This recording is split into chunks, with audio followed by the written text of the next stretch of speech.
call home. I live on the prairie. You know what the prairie is? It's very flat land as far as you can see. The prairie is where I call home, where the wind may carry my dragon kite forever and ever till it's out of sight, where the moon and the stars sparkle all night. Whoa! Where in the world are you going? Where in the world have you been? May all your hopes and dreams come true. Thank you. Come true. Where in the world are you?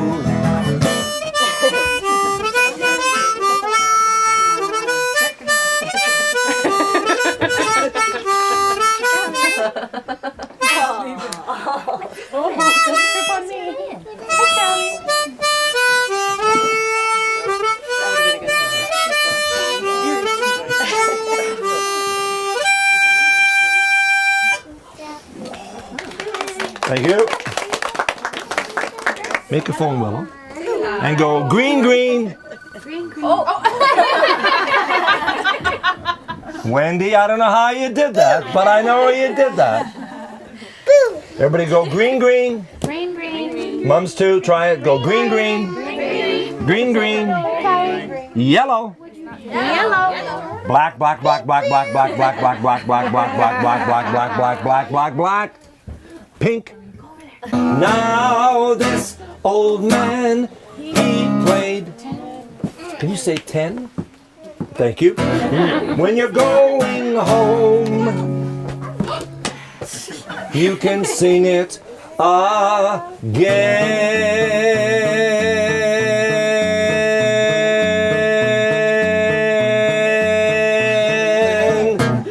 With a knick-knack, paddywhack, give a dog a bone.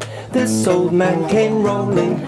With a knick-knack, paddywhack, give a dog a bone. This old man came rolling home. Thank you. My grandpa Cornelius used to do a rhyme with us when we were very small. That's right. And it would go like this. It's in another language called Low German. We'll see how long Keaton holds on here. Are you okay? Are you okay? Are you okay there? How about this way? Is that better? How about like this? How that? Haselriedende Haaren mit den blanken Schnallen, haselriedende Jungfertjes mit den bunten Pantoffeltjes. Und dann kam den Koch mit den schmeuken Roch. Und dann kam den Ackerschmautje mit den Pietje hingeraunt, daut, seht immer Hutzabutzbutz. Hutzabutzbutz. Hutzabutzbutz. How's he doing? Is he smiling? Hutzabutzbutz. Was that a smile? Is that a smile? There you go. Okay, Mr. Serious Guy.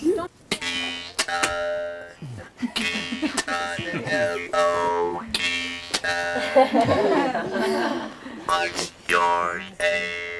What's your name? Ethan. Ethan?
That is the jaw harp.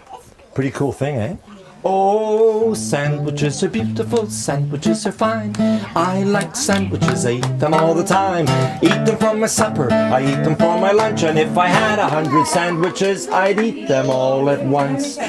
roaming and a traveling and a wandering along. And if you care to listen, I will sing a happy song. I will not ask a favor, I will not ask a fee, but if you have yourself a sandwich, won't you give a bite to me? Sandwiches are beautiful, sandwiches are fine. Don't eat your socks, boy, I'll eat them all the time. I eat them for my supper, I eat them for my lunch, and if I had 100 socks, I'd eat them all at once. Why is he eating his sock? He's hungry. I had to give the cat away, gave it to a man going far, far away. But the cat came back the very next day. The cat came back, they thought he was a goner. The cat came back, he just couldn't stay away. Where's the meow go? He gave it to a man going up in a balloon. He told him for to take it to the man in the moon. Balloon came down about 90 miles away. Where the man is now, well, I dare not say. But the cat came back the very next day. The cat came back, they thought he was a goner, but the cat came back, he just couldn't stay away. Give me that meow. Okay, sing it all again. The cat came back the very next day. Cat came back, they thought he was a goner, but the cat, he just couldn't stay away. So we're here with Fred Penner, who's here for a concert in Valemount today, Valentine's Day, February the 14th. It will be a memorable time, I think. Yeah, absolutely. For you, it's been a long career, over 30 years or nearly 30 years performing. Plus, yeah. More than 30 years performing children's music. And well, the children's came around the late 70s. You know, when I did the first record, The Cat Came Back. Okay. That was the turning point. But prior to that, I'd been doing musical comedy, a lot of acting, stage work, a lot of theater class, just learning about the art of performing. I'd been playing since I was 15 years old. Musical, the folk scene, doing coffee houses. And then I played the bar scene in the 70s, and then it led to meeting my wife, my future wife, in Toronto, and that led to doing a children's dance theater company. That led to doing The Cat Came Back, and in 1979 that was the turning point. So it's been 30 plus for that. 30 plus, but a lifelong pursuit of music, and it's 13 years with Fred Penner's Place on CBC, 14 albums, I think. Is it 14 or 15 now? Somewhere. I lost track after a while. A number of books that you've yeah, it's been a pretty full career all around. It's obvious that you have a sort of a deep and profound love of music, and also the love of entertaining and entertaining children in particular.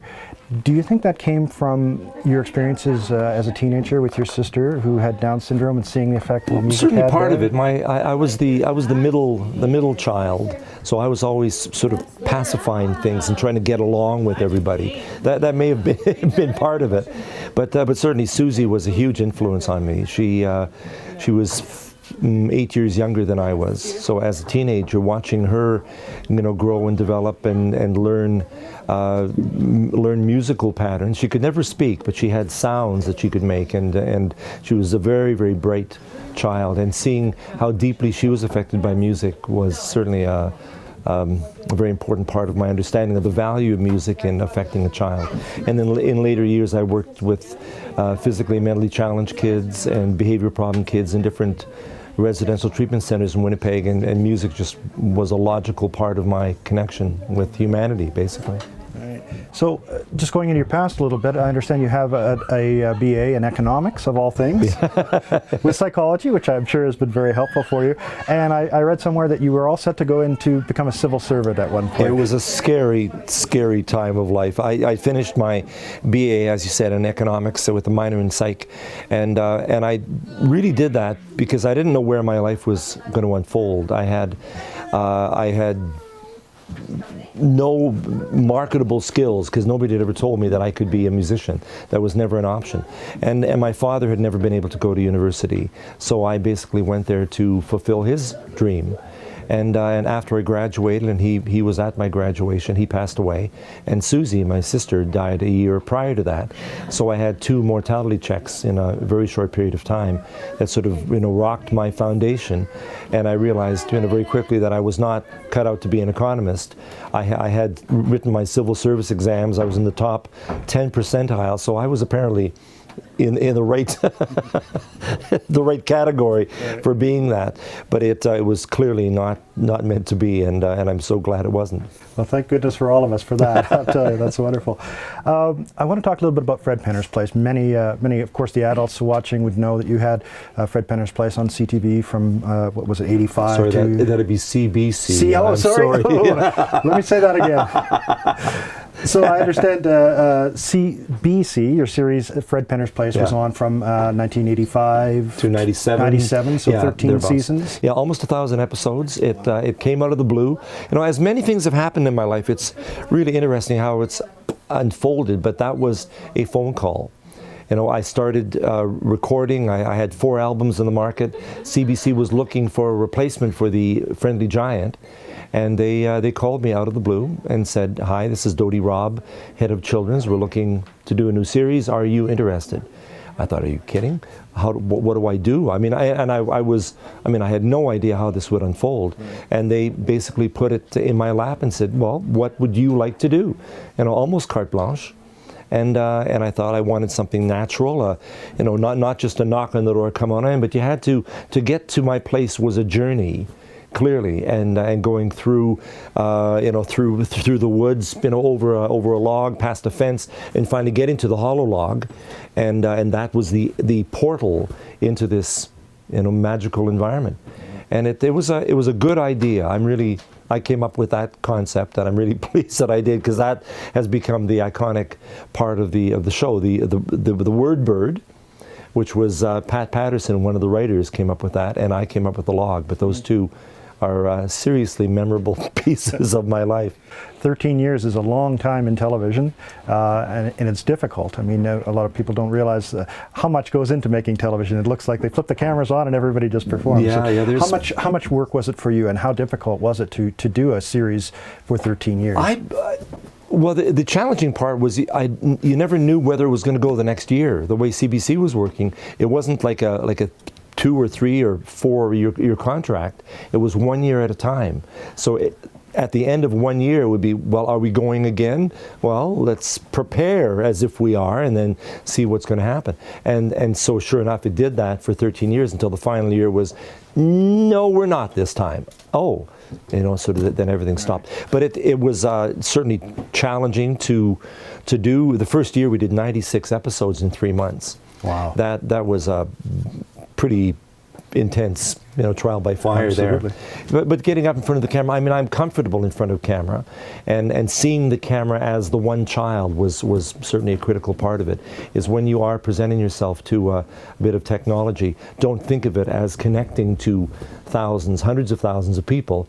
Imagine it's the one child, and then you have a more personal relationship to it. And I think that's what people took away from the series. It was because I was very direct and clear and not condescending. That was really a critical part of my world, is just being honest. So 13 seasons, and you get that phone call. It must have been quite devastating for you, especially since you didn't know whether it was going to be continued or not. Yeah. And I understand for the next decade or so, you said that you were treading water. What did you mean by that? I mean, after 13 seasons, and I'd written a lot of music for it, for my creative world, it was critical, because I'd be writing songs on the way to the studio sometimes for the show that day. So I was putting myself through this beautiful creative churning mill, and my brain was thinking, and I was analyzing how I was going to approach something in the business that you do, in a TV program, and when it was finally over, it was, oh, okay, now what am I going to do? There were still concerts to maintain, but that was such a huge part of my creative world. I wasn't sure where it would ultimately unfold, and whether I would just sort of, and they did no reruns. There were 0 reruns on that CBC, right? which was an odd sort of thing. But it just sort of started dipping down, and I thought, well, maybe that's it. Maybe I'm not destined to do this anymore. And so it slowed down. I was still maintaining and doing concerts and the odd festival, and still making a living with 4 children. And then it started to come up as the generation reached university and adulthood and parenthood, and then all of a sudden it just took this incline, and now I'm playing universities pub night from coast to coast. The young people, here today at the Valemount Library, there were lots of parents, and children, and they are the same generation that grew up on Fred Penny's place. So it's like the whole package has now taken another leap forward, and I'm busier now than I've ever been, it seems. Is that right? Oh, that's great. It's quite amazing. So yeah, to me, it's quite amazing to see that you would come back and be a hit on the university circuit. Yeah. But understanding that generation and the fact that those kids that are in university grew up with you and your show, and you must have had a profound effect. How does it make you feel to know that you resonate with adults as well as children? Well, that's always been my part of my quest. Is I want to relate to the humanity. I do universal concepts that connect to the child, but that have pretty direct connections to the adult as well. So my concepts are family, communication, variety of food things, pets, all of the values that are part of a human life, and singing songs about that. So if I ask a question to the audience, for instance, do you have a collection? That isn't just a child question. That can relate. It changes as you get older, right. But it's the kind of question where it can start very simple with rocks and shells for a child, or the big people toys. It's trying to make the link with the value of human contact through the joy of music, and so I'm very overwhelmed and pleased that it's had that kind of effect on a generation, and the kind of feedback that comes to me on a regular basis through the social media and the rest of it is intense and humbling, to say the least. All right. Would you consider going back to TV again? Oh yeah, I've tried a few times, and no one network has bit. Right. They're not sure whether a singing bearded man is is what they want, and that was the turning point for Fred Penny's place, because they had Mr. Dress Up, he was running. They had some human figures on television, but they wanted to start opening up the computer generation, the animated world, right. which I don't think has the same kind of profound effect on a viewing audience as an adult, as the human connection. As the human touch. Right. So I think they made a mistake there, personally. Wonderful animation, not taking away from any of that, but I think really, if you're looking at a long-term connection with a child, you need a human value. How do you find performing for today's kids who are technologically raised? They're born on technology. Is it different? Do you find it different than it was 20 years ago? Not profoundly. I think because what I'm trying to relate to is the human element. So as I was saying, the thoughts and feelings and ideas and concepts and exchange, and that dialogue that needs to happen between me and the child, and me and the adult, and then ultimately the child and adult and caregiver will link together. So it's just trying to say, okay, here's the way it works. I'm a father. I have 4 children. I've learned things being a dad. I'm on stage now to communicate something to you. I'm gonna share a song, a story, a feeling, and I want you to sing along with me. Here's your part.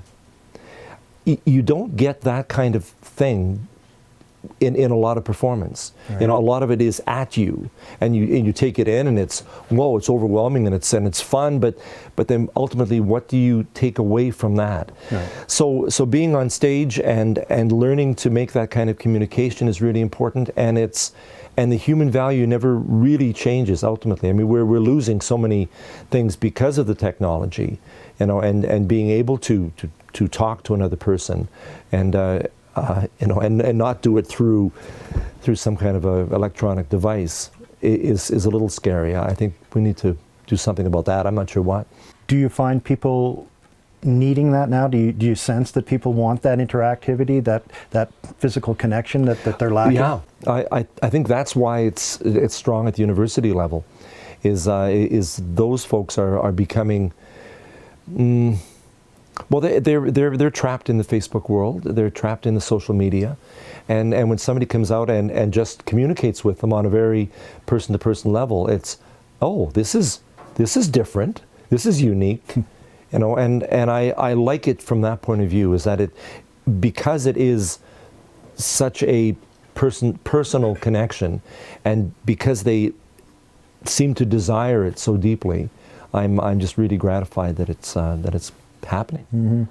You seem to have a genuine love of performing and an honesty with your performances, and I think that's what draws a lot of people to you, is that feeling that you're their friend, their confidant, their person that they can talk to and listen to and do it.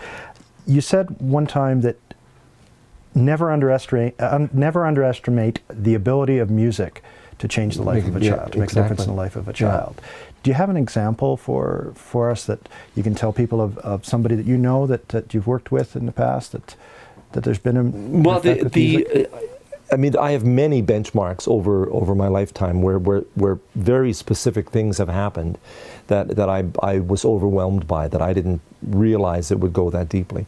But the one of the first ones was after the Cat Came Back vinyl was produced in 1979, in the fall of 79, October. We did a concert at the University of Manitoba, and this is one of the first shows I did after the album. At the end of the show, and it was great, people really enjoyed it, the communication was good, and there was one woman standing at the back of the theater who was just sort of standing there. I'd finished signing autographs, she was just waiting to talk to me, I knew that. Finally, she came over, introduced each other, and she told me that she and her husband had 3 children, and the youngest child was 4 years old and had a brain tumor and was in the children's hospital. And they took a little record player plus the Cat Came Back record, and they were playing it for him. And the family bonded over this music with the child, and ultimately the child did pass away. But she really was, well, touched, I'm not sure if that's the word, but she needed to tell that to me, to let me know that this music did have a profound effect on her family and on this most tragic of times in a family's life. And I thought, okay, that's what this is. This journey that I'm on here is not just a matter of getting up on stage and singing some songs and, you know, trying to be happy and whatever. This is serious, truly, the most profound business that I can be in, and it has the potential of making a difference in the life of a child. So that's where that philosophy is now, you know, firmly entrenched in me. And I do early childhood conferences, and that's it. Never underestimate your ability to make a difference in the life of a child. And it's my mantra. You know, I keep that clearly. And every, you know, even in an event like this at Valemount Library, it's okay. Well, what am I going to do today? This isn't a big get up on stage and, you know, and do it. Right. It's okay. Well, I see you. You see me. Willow? Can I pick you up? Apparently not. I tried to pick up little Willow, and that was a line I shouldn't have crossed. But then there were other ones. You know, so this little thing, would you help me open my guitar case? You know, little moments along the way, little eyeballing when I played the jaw harp and getting a name and saying the name through that. It's all these little threads of connection that are really valuable to me and memorable. You know, I think the kids won't forget what we went through. It was a happening. Right. You know, I'm from the '60s, so happenings. You know, love, peace and love, and. But you can sing a song, and you can sing a song 1,000 times, but you can only have that interaction once. Yeah. Right?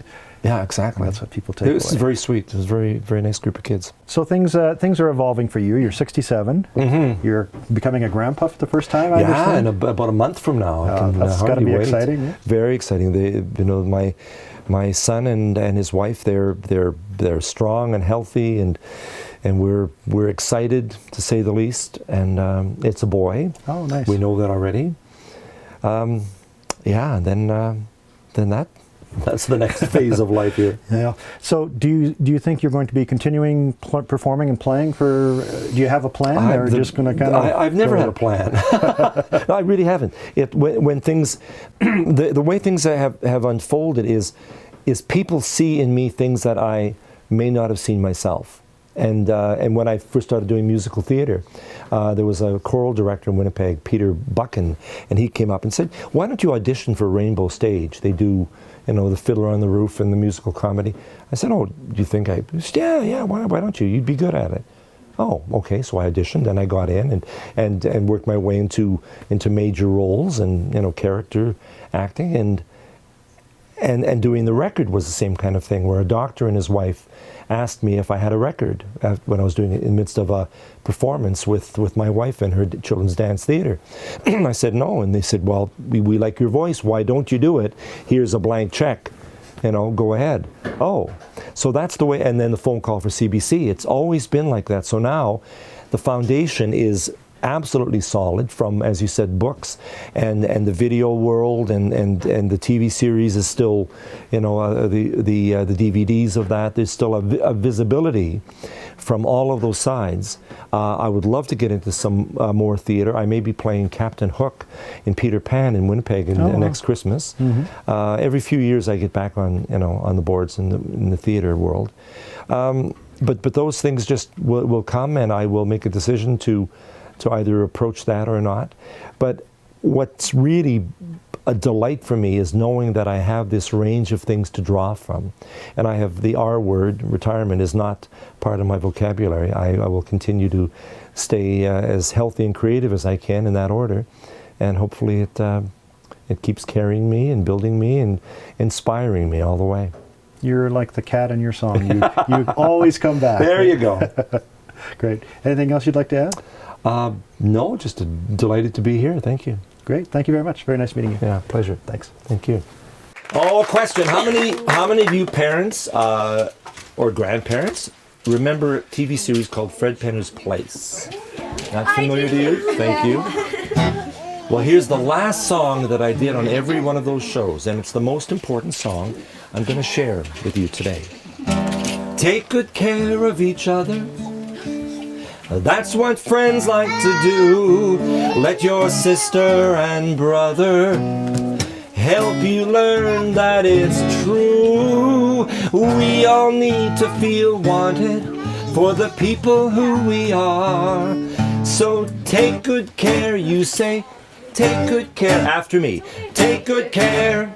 Take good care. Take good care. Take good care. Take good care of each other.